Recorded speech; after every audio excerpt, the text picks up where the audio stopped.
suis Djimou Soare, président du conseil départemental de Goudiri, député élu de la 15e législature. Donc nous sommes réunis ici aujourd'hui au centre culturel de Goudiri pour procéder à deux activités importantes qui sont le débat d'orientation budgétaire pour l'exercice 2025 et l'adoption du compte administratif 2023 par le conseil départemental de Goudiri. Donc, pour le premier point à l'ordre du jour, c'est-à-dire le débat d'orientation budgétaire, nous avions invité l'autorité administrative, tous les maires du département et les chefs de service, ainsi que beaucoup d'acteurs en tout cas de développement, les présidents d'associations et autres. Donc nous avons eu à bénéficier d'une présentation de qualité du secrétaire général du conseil départemental de Goudiri, qui est revenu sur les réalisations du conseil départemental depuis 10 ans et qui a aussi montré dans sa présentation en tout cas les atouts, les perspectives pour le conseil départemental pour les prochaines années à venir, surtout pour l'année 2025. Donc le conseil départemental a fourni beaucoup d'efforts ces dernières années, surtout dans le domaine de l'éducation.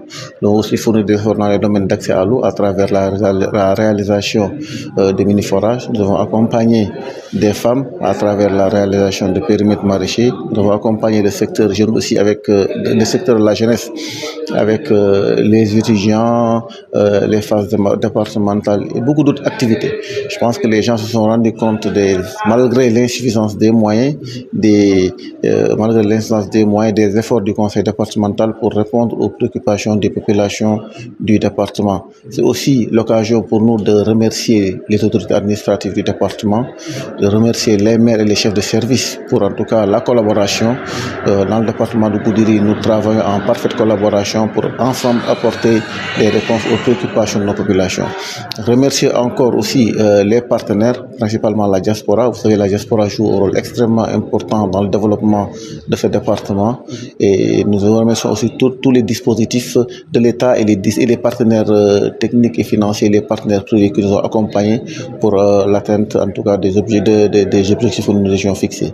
Donc parmi ces partenaires, nous remercions vraiment le PAISD, les programmes d'appui aux initiatives pour le développement et beaucoup d'autres partenaires. Donc la diaspora, la DDG, la FADERTA, ces associations avec lesquelles on a vraiment pu réaliser des infrastructures importantes comme le lycée de Goudiri et le centre de santé de référence.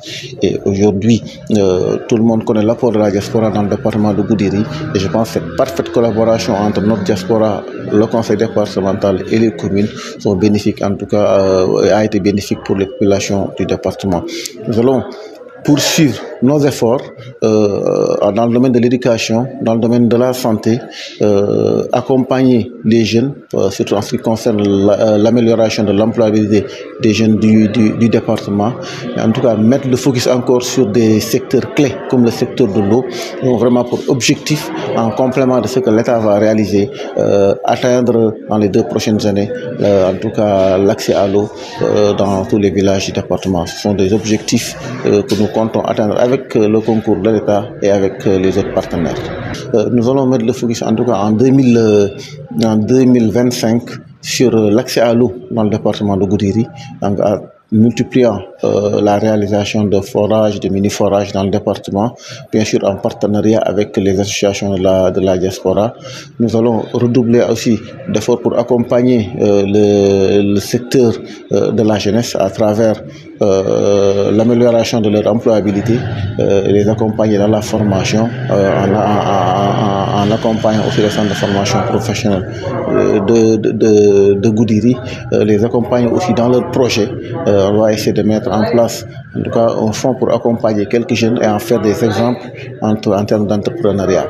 Donc nous allons aussi poursuivre le programme des moniteurs, donc parce qu'aujourd'hui, comme vous le savez, il y a aujourd'hui un déficit d'enseignants dans le département. Nous saluons les mesures prises par le gouvernement pour les recrutements prévus en 2025, 2026, 2027, mais ne pouvons pas attendre. Nous allons mettre en 2025, nous allons mettre le focus sur ça aussi, avoir des moniteurs pour permettre au moins aux écoles gelées d'être fonctionnelles.